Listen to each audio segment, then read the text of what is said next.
देखिए, आज का जो हमारा किस्सा है ये एक हिस्ट्री का हिस्सा है, लेकिन एक पेनफुल हिस्ट्री का। अक्सर लोग स्कूल को शिक्षा का मंदिर बोलते हैं, जो कि बिल्कुल सही चीज है। लेकिन इस शिक्षा के मंदिर में भी कभी कभी कुछ ऐसी चीजें हो जाती हैं जो कि किसी के लिए भी भुला पाना हद से ज्यादा मुश्किल होता है। कभी कभी साइकोपैथ, किलर, ऐसे लोग हमारे आंखों के सामने होते हैं और हम उन लोगों को नहीं पहचान पाते। बिल्कुल ऐसा ही हुआ था मिशिगन के एक छोटे से टाउनशिप में, जिसका नाम था बाथ टाउनशिप। चलिए, अब आप लोगों को ऑलरेडी 20 दिन का इंतजार तो करवा ही दिया है, इसीलिए अब मैं आप लोगों को और ज़्यादा इंतजार नहीं करवाता और सीधा आप लोगों की स्क्रीन के पीछे आ जाता हूँ। लेकिन उससे पहले जो लोग मुझे नहीं जानते हैं, मेरा नाम है सेजल आर्यन सिंह और आप लोग देख रहे हैं द मिस्टीरियस 329।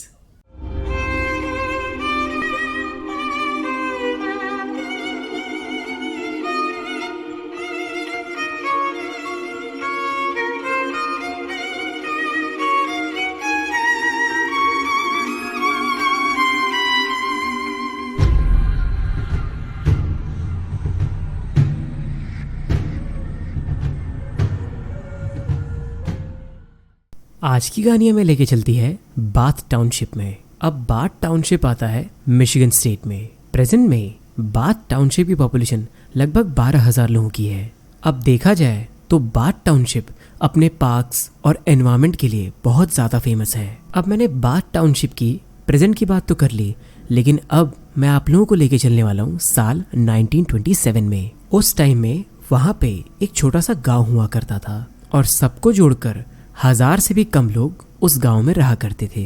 अब ये विलेज उस टाइम पे सिर्फ एक चीज़ के लिए बहुत ज़्यादा फेमस हुआ करता था, और वो चीज़ थी एक स्कूल जिसका नाम था बाथ कंसोलिडेटेड स्कूल, जिसमें कि पूरे 314 बच्चे पढ़ा करते थे। एरिया वाइज ये स्कूल बहुत ज़्यादा बड़ा नहीं था। इस स्कूल में 3 फ्लोर थे, लेकिन आसपास के सभी लोग इस स्कूल को बहुत अच्छे तरीके से पहचानते थे। अब कमाल की बात तो ये थी कि ये स्कूल ज्यादा पुराना भी नहीं था। इस स्कूल को बने महज 5 साल ही हुए थे, मतलब ये साल 1922 में बनाया गया था। इस स्कूल में पढ़ने वाले बच्चे आसपास के किसानों के बेटे या बेटियां थे, जो कि वहां से पढ़ने के बाद या तो अपनी फैमिली के साथ खेतों में काम करने लगते थे या तो शहर जाकर नौकरी वगैरह ढूंढा करते थे। अब दिन आता है 18 मई साल 1927 का। ये स्कूल का आखिरी दिन होने वाला था, क्योंकि इसके बाद समर वेकेशंस पड़ने वाले थे। तो सभी बच्चे अपनी टीचर्स की बातों से ज्यादा ध्यान स्कूल की बेल पे दे रहे थे। अब होता यूं है कि सुबह 8:45 पे स्कूल में एक बहुत बड़ा एक्सप्लोजन होता है, और वो एक्सप्लोजन इतना ज्यादा बड़ा होता है कि कई मील दूर तक भी लोग उसे सुन पाए थे। और उस एक्सप्लोजन की वजह से स्कूल का नॉर्थ विंग पूरी तरीके से ढह जाता है, और इसकी वजह से अंदर बैठे जितने भी बच्चे और टीचर्स थे वो सब इसमें दब जाते हैं। जल्दी से आसपास के सभी लोग उन बच्चों और टीचर्स को बचाने के लिए वहां पे आ जाते हैं, लेकिन इतने बड़े बड़े पत्थर और मलबे को हटाना उतना आसान नहीं था। बाथ टाउनशिप के एक लोकल ऑथर जिनका नाम मॉन्टी जे एल्सवर्थ था, उन्होंने अपनी book the bath school disaster में ये लिखा था कि बहुत सारे बच्चे उस मलबे के नीचे पड़े हुए थे। किसी के हाथ बाहर थे तो किसी के पैर, तो किसी का मुंह, और कोई भी बच्चा उनमें से पहचान में नहीं आ रहा था। इसका रीजन ये था कि सभी बच्चे डस्ट, प्लास्टर और खून में सने पड़े थे।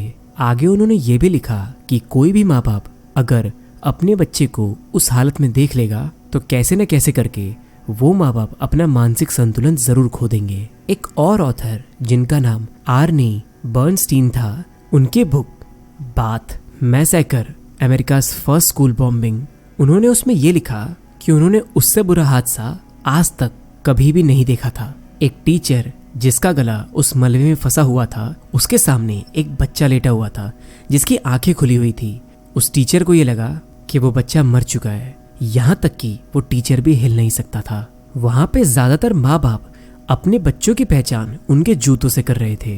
कुछ देर बाद वहां पे पुलिस आ जाती है और तुरंत ही पुलिस अपनी इन्वेस्टिगेशन शुरू कर देती है, और जो भी चीज उन्हें वहां से पता चलती है वो बहुत ज्यादा भयानक थी।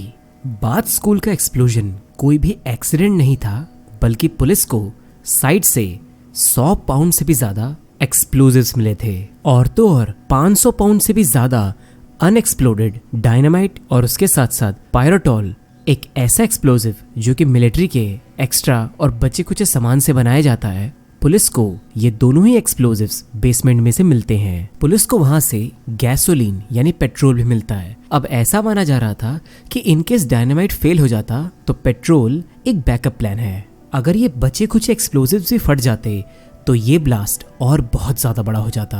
अब पुलिस ने अपनी तहकीकात जारी रखी और दूसरी तरफ रेस्क्यू टीम भी लगातार सीन पे आई जा रही थी। तभी वहां पे एक आदमी आता है जिसका नाम था एंड्रयू फिलिप कीहो और वो बाथ कंसोलिडेटेड स्कूल का एक बोर्ड मेंबर था। वो एक ट्रक के साथ वहां पे पहुंचता है। अब सबको ये लगता है कि वहां पे एंड्रयू मदद करने के लिए आए हैं, लेकिन वो सभी लोग गलत थे। उल्टा एंड्रयू की वहां के सुपरिंटेंडेंट से लड़ाई हो जाती है और उस लड़ाई में लोगों को ये पता चलता है कि उनका ट्रक पूरा डायनामाइट से भरा हुआ था और उसी बहस में उन्होंने तुरंत उस डायनामाइट को फोड़ दिया, जिसकी वजह से एक दूसरा ब्लास्ट हुआ और एक बार फिर से कई लोगों ने अपनी जान गंवा दी। इस सेकंड बॉम्बिंग में एक दूसरी क्लास का लड़का जिसका नाम क्लियो क्लेटन था, उसने अपनी जान गंवा दी। जब पहली बॉम्बिंग हुई थी तो उस बॉम्बिंग में जैसे तैसे क्लियो क्लेटन की जान बची थी, लेकिन वो बेचारा बच्चा दूसरी बॉम्बिंग से नहीं बच पाया। पूरे 43 लोगों की डेथ हुई थी बाथ स्कूल बॉम्बिंग में, जिसमें 38 बच्चे थे। ज्यादातर बच्चों की उम्र 8 से लेकर 14 साल के बीच की थी। अब आप खुद ही सोचिए, वो छोटे छोटे बच्चे और उन सब के ऊपर छत गिरने की वजह से उन सब की मौत हो गई। बेचारे बच्चे जिंदा ही वहीं पे दफन हो गए। हादसे में 2 एलिमेंट्री टीचर्स की भी डेथ हो गई थी। पहले का नाम था ब्लैश हार्ट और दूसरे का नाम था हेजल वेदरबी। चलिए अब हम लोग ये जानते हैं कि आखिर ये एंड्रयू कीहो था कौन और इसने एक्सप्लोजन किया क्यों। एंड्रयू कीहो और उसकी वाइफ नेली को पूरे बाथ कम्युनिटी में सब लोग जानते थे। एंड्रयू कीहो पेशे से एक इलेक्ट्रिशियन था। उसने गवर्नमेंट से वॉर टाइम के बचे हुए एक्सप्लोजिव, मतलब जो ज्यादा एक्सप्लोजिव्स बच गए थे, उन सबको खरीद लिया था, ये कहकर कि वो वहां के किसानों की मदद करेगा अनवांटेड ट्री स्टम्प्स को निकालने में। अब जिनको नहीं पता, मैं ये बता देता हूँ कि आखिर ट्री स्टम्प्स होते क्या हैं। जब आप किसी भी पेड़ को काट देते हैं तो उसके जो नीचे का मोटा हिस्सा जो कि जड़ों से जुड़ा होता है, उसको निकालने में ये एक्सप्लोजिव्स एंड्रयू यूज करने वाला था। जैसा कि मैंने आपको पहले ही बताया था, एंड्रयू कीहो स्कूल का एक बोर्ड मेंबर भी था और उसकी पोजीशन का नाम था ट्रेजरर। एंड्रयू कीहो वहाँ के लोकल कम्युनिटी में बहुत ज्यादा एक्टिव था, लेकिन लोकल्स का ये भी कहना था कि वो बहुत जल्दी गुस्सा हो जाता था और तो और हर बात पे हद से ज्यादा एग्रेशन दिखाता था। एक बार उसने अपने पड़ोसी के कुत्ते को ज्यादा भौंकने पर जान से मार दिया था। इतना ही नहीं, उसने एक बार अपने ही पालतू घोड़े को जान से भी मार दिया था। खबर ये भी बाहर आई थी कि एक्सप्लोजन से कुछ दिनों पहले ही उसकी बाकी बोर्ड मेंबर से बहुत तगड़ी बहस हुई थी और वो बहस का मेन रीजन था वहाँ का टैक्सेशन। अब देखिए, मैं आपको बताता हूँ कि बाथ स्कूल जो बना था वो वहाँ के 3 लोकल कम्युनिटीज के एग्रीमेंट पे बना था। मतलब बाथ टाउनशिप के अलावा भी 2 और टाउनशिप के हेल्प से वो स्कूल को बनाया गया था।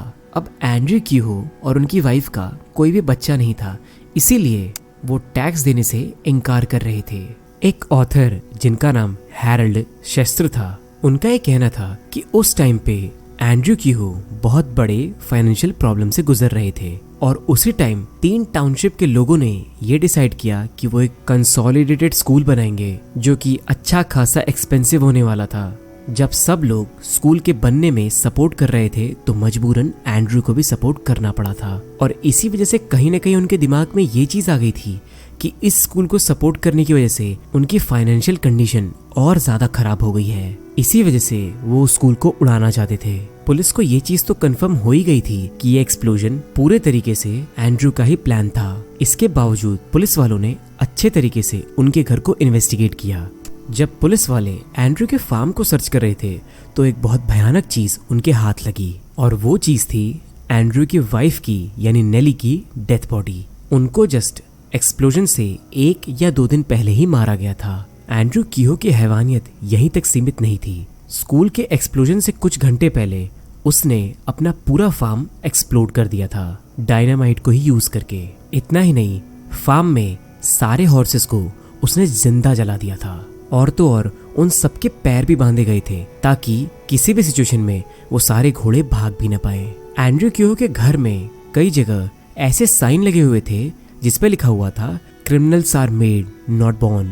लोगों का ये मानना है कि एक्सप्लोजन की डेट से 9 महीने पहले ही प्लान कर लिया गया था। अब लोगों का ऐसा इसलिए मानना है कि 9 महीने पहले टाउन में इलेक्शन हुए थे और एंड्रयू क्यूहो वहां के टाउन्स क्लार्क की पोजीशन के लिए खड़े भी हुए थे, लेकिन वो हार जाते हैं।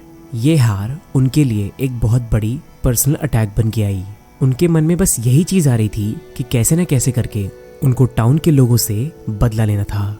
अब एक बात यहाँ पे ये भी थी कि अगर एंड्रयू किसी एक स्टोर से एक साथ ढेर सारे एक्सप्लोजिव्स और डायनामाइट खरीद लेता तो उसके ऊपर लोग शक करने लगते। इसीलिए उसने कई सारे स्टोर से ये सारी चीजें धीरे धीरे खरीदी।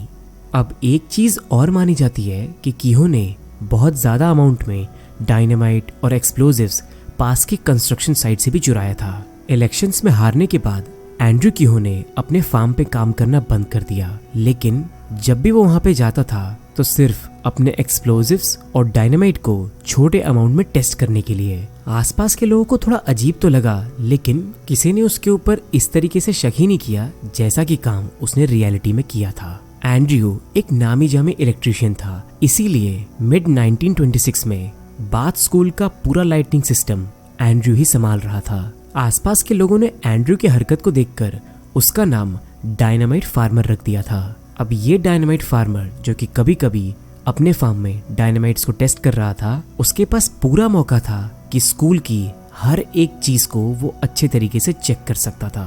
एंड्रयू के लिए स्कूल में कुछ भी करना बहुत ज्यादा आसान हो गया था, क्योंकि स्कूल की हर एक चीज से बहुत अच्छे तरीके से वाकिफ हो गया था और किसी को भनक तक नहीं लगी थी कि एक इलेक्ट्रिशियन जो लाइटिंग सिस्टम को लगातार रिपेयर कर रहा था, उसके मन में आखिर चल क्या रहा था। आइडो हॉल नाम की एक औरत ने रात में किसी आदमी को बक्से में स्कूल के अंदर सामान ले जाते हुए देखा था कई बार, लेकिन किसी ने भी उसकी बात पे गौर ही नहीं फरमाया।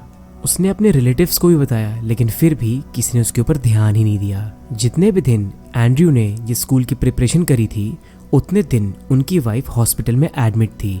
ऐसा माना जा रहा था कि उनकी वाइफ को ट्यूबरकुलोसिस था। 16 मई 1927 को उनकी वाइफ हॉस्पिटल से घर तो आ गई, लेकिन रिपोर्ट्स एंड इन्वेस्टिगेशन के अकॉर्डिंग या तो 16 की नाइट में या 17 में इसी दौरान उनको उनके पति यानी एंड्रयू कीहो ने जान से मार दिया था।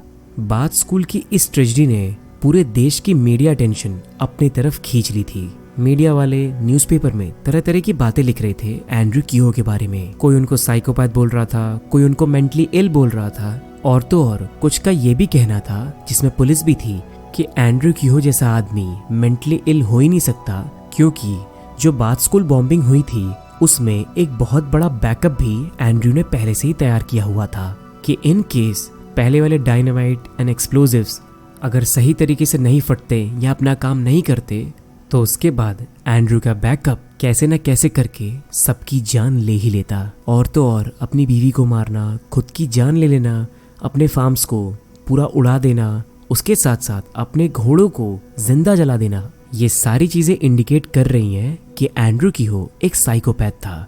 अब मैं आपको यहाँ बता दूं कि मेंटली इल पर्सन में और साइकोपैथ में बहुत फर्क होता है। पुलिस का ये मानना था कि एंड्रयू एक साइकोपैथ थे, ना कि मेंटली इल। अब मीडिया की वजह से दुनिया की नजर इस स्कूल पे आ गई और बहुत सारे लोग इस स्कूल के सपोर्ट में आ गए। यहाँ तक कि एक पॉलिटिशियन जिनका नाम सेनेटर जेम्स था, उनके कजन ने $75,000 डोनेट किए इस स्कूल को रीबिल्ड करने में। और जब स्कूल वापस से बन के तैयार हो गया तो जेम्स के कजन के नाम पर उस स्कूल का नाम रखा गया। बाथ स्कूल बॉम्बिंग हाईलाइट में तो आ गई, लेकिन ज्यादा दिन तक न्यूज हेडलाइंस में नहीं रह पाई। इसका रीजन ये था, चार्ल्स लिंडबर्ग नाम के आदमी, जो कि एक अमेरिकन एविएटर थे, उसके साथ साथ एक मिलिट्री ऑफिसर थे। अब उन्होंने पहली नॉन स्टॉप फ्लाइट बनाई जो कि न्यूयॉर्क सिटी से चल के पेरिस में रुकती थी। तो इस न्यूज की वजह से बाथ स्कूल ट्रेजेडी की न्यूज हेडलाइन से हट जाती है। अब साल 1975 में इस स्कूल को पूरे तरीके से डिमोलिश कर दिया गया और वहां पे एक मेमोरियल बना दिया गया। इतने सालों बाद भी आसपास के रेजिडेंट्स का ये कहना है कि स्कूल के लोगों का भूत आज तक उस एरिया में घूमता है अब आप लोग खुद ही समझ सकते हैं कि एक जगह जहाँ पे एक साथ इतने सारे लोग मारे जाएंगे एक बॉम्बिंग में, तो वहाँ पे थोड़ी बहुत लोगों की आत्माओं का घूमना कोई बहुत बड़ी बात तो नहीं है। 2 पल के लिए ही सही, लेकिन उन पेरेंट्स के दर्द को जरूर महसूस करिएगा जिन्होंने अपने बच्चों को इस एक्सप्लोजन में खोया था। आखिर उन पे बीती क्या होगी, इस चीज को इमेजिन करना हद से ज्यादा मुश्किल है। एंड्रयू कीहो जैसे लोग इंसानियत के नाम पे एक कलंक हैं, लेकिन जैसा कि मैंने आपसे शुरुआत में बोला था, अक्सर साइकोपैथ्स, किलर, ऐसे लोग हमारे सामने घूमते हैं और हम लोग उनको नहीं पहचान पाते क्योंकि वो लोग बिल्कुल हमारे जैसे दिखते हैं। शायद कुछ मेरे जैसे लोग होते हैं जो उन्हें पहचान जाते हैं। खैर, ये तो मेरा एक पर्सनल ओपिनियन हो गया, लेकिन आप लोगों का पर्सनल ओपिनियन क्या है इस केस के ऊपर, एंड्रयू कीहो जैसे लोगों के ऊपर? प्लीज मुझे कमेंट सेक्शन में जरूर बताइएगा। मानता हूँ ये वीडियो थोड़ा लेट आया है, लेकिन अब से मैं कोशिश करूँगा कि मैं रेगुलरली आप लोगों के लिए वीडियोस बनाता रहूँ, क्योंकि अब मुझे जॉब करनी पड़ती है, उसके बाद मैं वीडियोस आप लोगों के लिए बनाता हूँ, इसीलिए मुझे थोड़ा टाइम लग सकता है। लेकिन कभी भी मेरे कंटेंट में आप लोगों को कभी भी रिपीटेटिवनेस, उसके साथ साथ कोई फालतू, कोई नॉर्मल, इस टाइप के केस आपको नहीं मिलेंगे। मैं हमेशा आप लोगों के लिए ऐसे ही बेहतरीन केसेस के साथ वीडियोस बनाता रहूँगा, ये मेरा वादा है आप सबसे। चलिए, अब जब तक कि हमारी दोबारा मुलाकात नहीं होती है, तब तक के लिए अपना ध्यान रखिए, अपनी फैमिली का ध्यान रखिए और ऐसे लोगों से बच के रहिए जिनका इंटेंशन सिर्फ और सिर्फ आप लोगों को यूज़ करना है।